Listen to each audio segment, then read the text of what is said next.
Hello students, how are you all? I hope you all are doing well.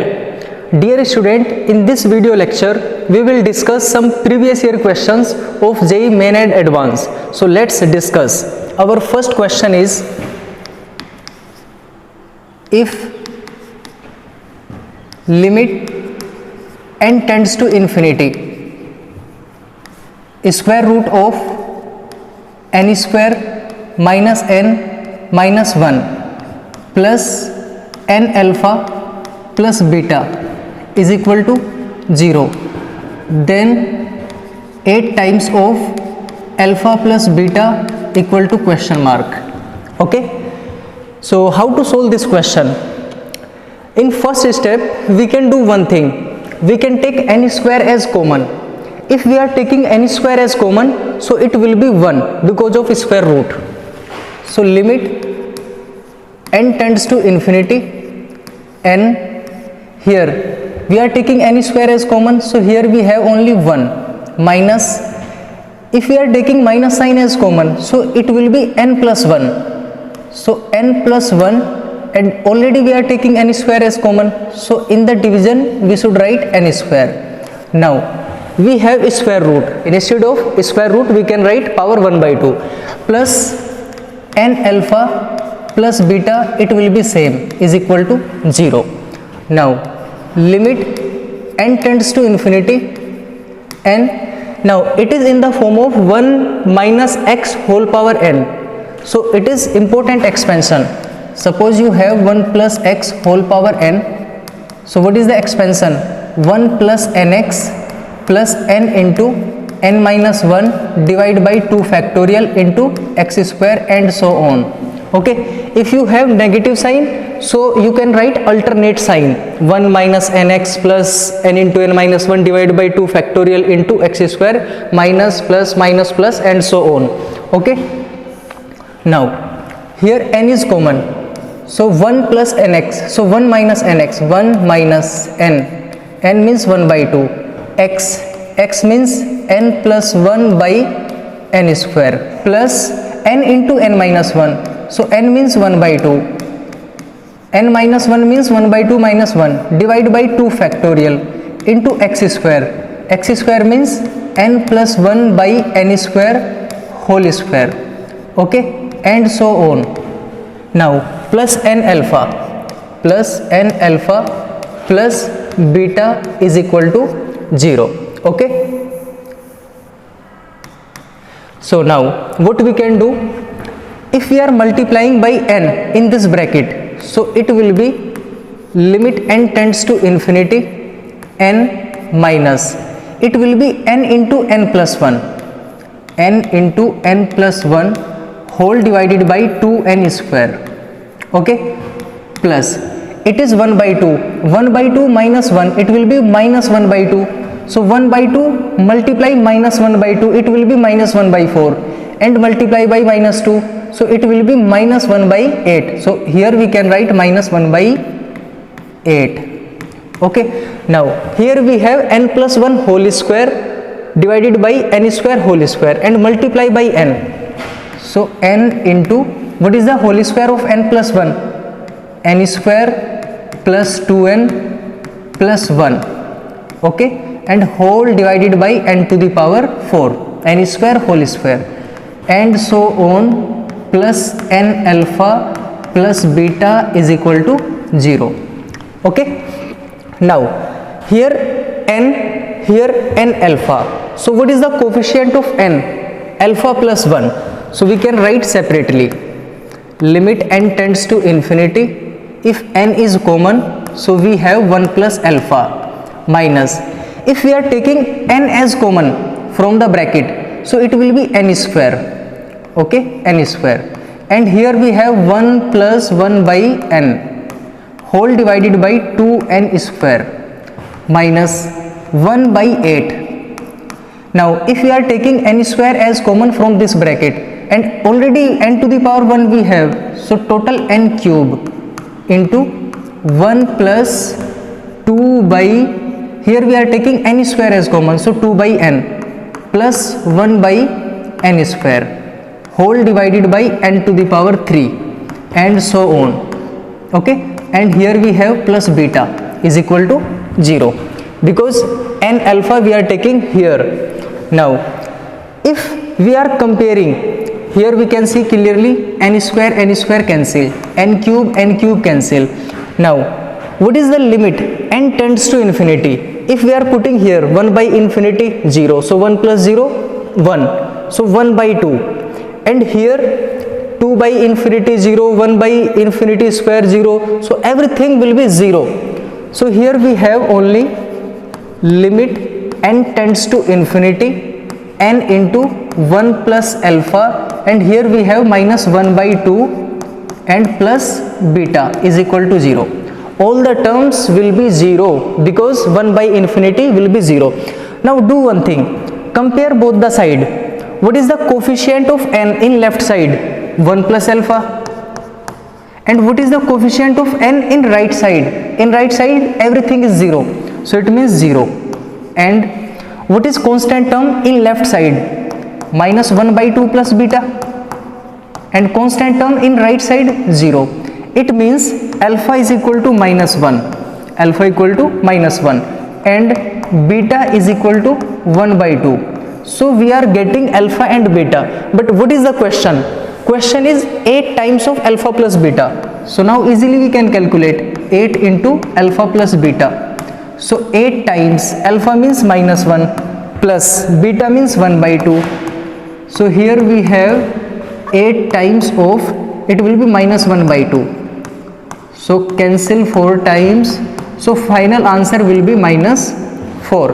Okay student, now we will discuss question number 2. We have given let a be an integer such that limit x tends to 7, 18 minus greatest integer of 1 minus x and whole divided by greatest integer of x minus 3a exist.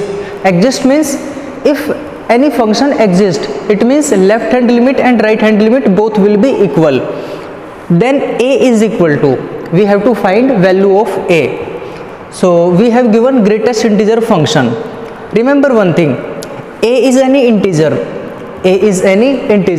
and we are multiplying by 3. So obviously 3a is also integer. Okay, so we can write it separately. Okay, we have x minus 3a. So we can write like that, greatest integer of x minus 3a. It is simple thing but important thing. Okay, so how to solve this question? It is keyword exist. If limit exists, it means left hand limit and right hand limit both will be equal. So first we will solve left hand limit. Limit x tends to 7, minus sign. We all know very well, in left hand limit we take negative sign, and f of x. Now limit x tends to anything, limit h tends to 0, f of 7 minus x. Okay, fx means this complete function is fx. Now limit h tends to 0, f of 7 minus x, fx. Instead of x we will write 7 minus h. Here we should write h. Okay, 7 minus h. Now question is 18 minus greatest integer of 1 minus x. 1 minus x means 7 minus h. Okay, whole divided by x minus 3a. So instead of x we will write 7 minus h, minus 3a will be separate. Limit h tends to 0, 18 minus, here we have 1 minus 7, it will be minus 6, minus plus h. Okay, whole divided by 7 minus h minus 3a. Okay, now limit h tends to 0, 18 minus 6 plus h, it will be minus 5 point something. Okay, let's suppose h is equal to 0.1. If h equal to 0.1, so minus 6 plus 0.1, so it will be 5.9. greatest integer of minus 5.9, it will be minus 6. So 18 minus minus 6 whole divided by 7 minus h. What is the greatest integer of c minus h?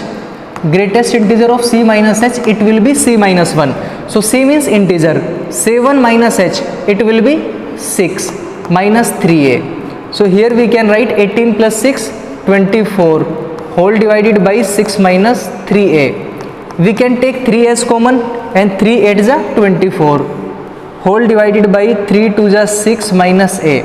So 8 divided by 2 minus a, it is the answer of left hand limit. Now similarly we can find answer of right hand limit. Right hand limit. Okay, how to find right hand limit? Limit x tends to 7. In right hand limit we take positive sign, f of x. Okay, limit h tends to 0, f of 7 plus h. Okay, limit h tends to 0. Now instead of x we will put 7 plus h. So 18 minus 1 minus x, 1 minus 7 plus h.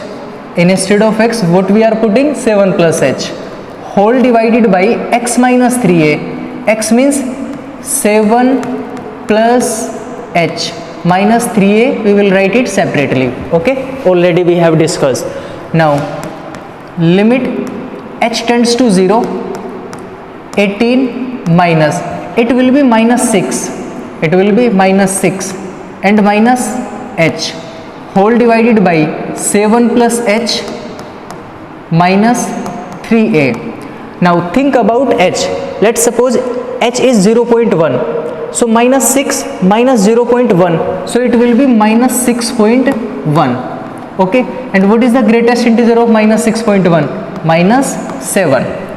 So limit h tends to 0. It will be 18 minus minus 7. Okay, whole divided by 7 plus h, 7 plus h in the form of c plus h. And what is the greatest integer of c plus h? C. It means 7 plus h, it will be 7 minus 3a. So final answer will be 18 minus minus plus 7. So 25 by 7 minus 3a. Now we are getting left hand limit and right hand limit. But what is the question? Limit exists, function exists. If function exists, it means left hand limit is equal to right hand limit. So here we can write one thing, for existence of limit or function. Okay, left hand limit is equal to right hand limit. So what is the value of left hand limit? 8 by 2 minus a. 8 by 2 minus a is equal to, what is the answer of right hand limit? 25 by 7 minus 3a. Now easily we can calculate.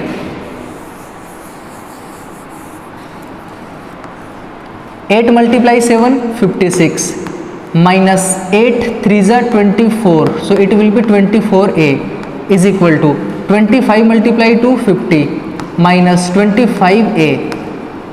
Okay. Now 25a, 24a, it will be a. 50 minus 56, it will be minus 6.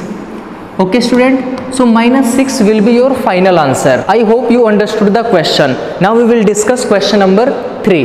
Limit n tends to infinity, n square by n square plus 1 into n plus 1 plus n square by n square plus 4 into n plus 1 plus n square by n square plus 9 into n plus 3 and so on up to n square divided by n square plus n into n plus n.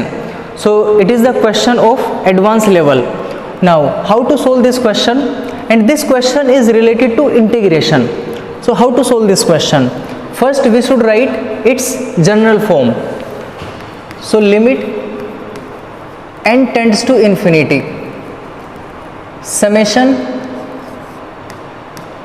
here we should write n square divided by n square. Here we are writing 1 square, 2 square, 3 square, n square. Here you should write n square. Okay, so here we can write n square plus r square. into n plus 1, n plus 2, n plus 3, n plus 4 and so on, and here we have n plus 2.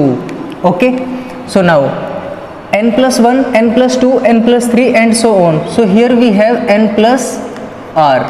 Okay, and summation r is equal to 1 to n. It is the main thing in this question. If you can write this thing, so question is simple. Now we have given limit n tends to infinity. Limit n tends to infinity. Summation r is equal to 1 to n. Now n square. Here we can take n square as common.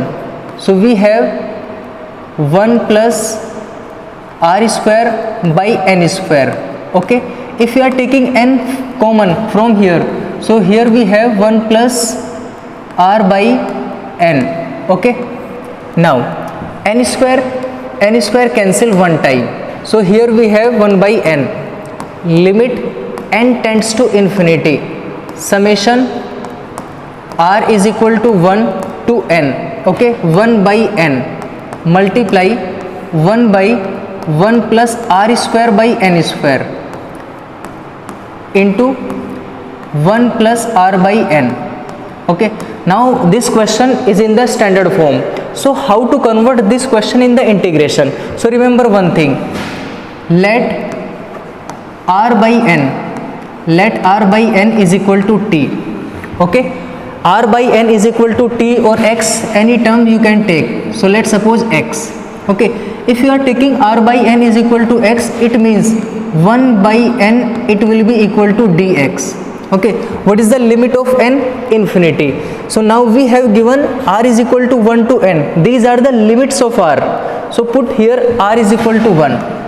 At r is equal to 1, x is equal to 1 by n. X equal to 1 by n if you are putting here, and 1 by infinity it will be 0. At r is equal to n. At r equal to n. So here n by n, x is equal to 1. Understood? So we have limit 0 to 1. Here we can write limit 0 to 1. Okay, now instead of 1 by x we can write dx. Here we have 1 plus r by n means x, r square by n square means x square. So we have 1 plus x square into 1 plus x and dx. Now it is new question, integration 0 to 1, 1 by 1 plus x square into 1 plus x. So we can solve this question with the help of partial fraction. Let 1 by x plus 1 into x square plus 1 is equal to a by x plus 1 plus b by x square plus 1, and it is quadratic, so we should write bx plus c. 1 is equal to a into x square plus 1 plus bx plus c into x plus 1. Okay, now we can find value of a. So here 1 is equal to a plus b into x square. A plus b is the coefficient of x square. Now coefficient of x, here cx, here bx, so it means b plus c into x plus constant term a plus c. Now we can compare. A plus b is equal to 0, b plus c is equal to 0, and a plus c is equal to 1. Okay, we are comparing the coefficient. Now a plus b equal to 0, so can we write b is equal to minus a? Okay, if b equal to minus a, so minus a plus c is equal to 0, it means c is equal to a. If c equal to a, we can put here c plus c is equal to 1, 2c is equal to 1, it means c is equal to 1 by 2. If c equal to 1 by 2, it means a is equal to 1 by 2, a equal to 1 by 2, and b is equal to minus 1 by 2. So I am writing here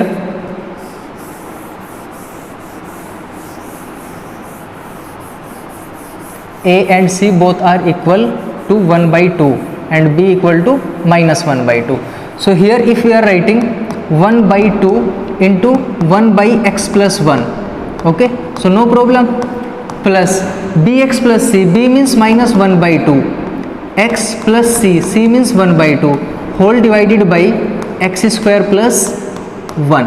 Okay, so in next step we can write 1 by 2 into 1 by x plus 1 minus 1 by 2 we can take common.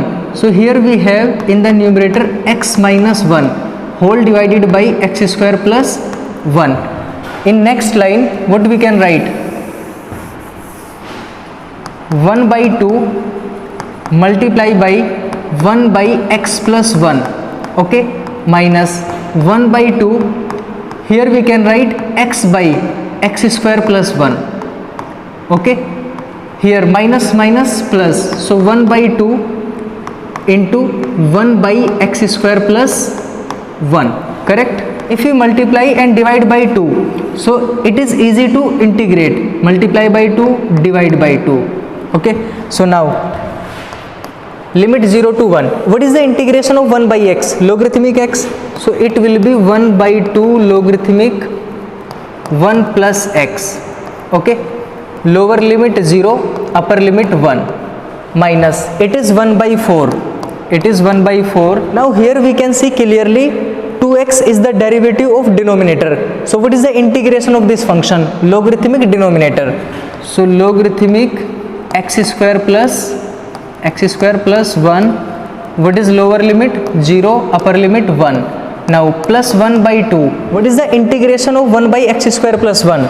We know it is tan inverse x. So lower limit 0, upper limit 1. Understood? Now we can put the limits.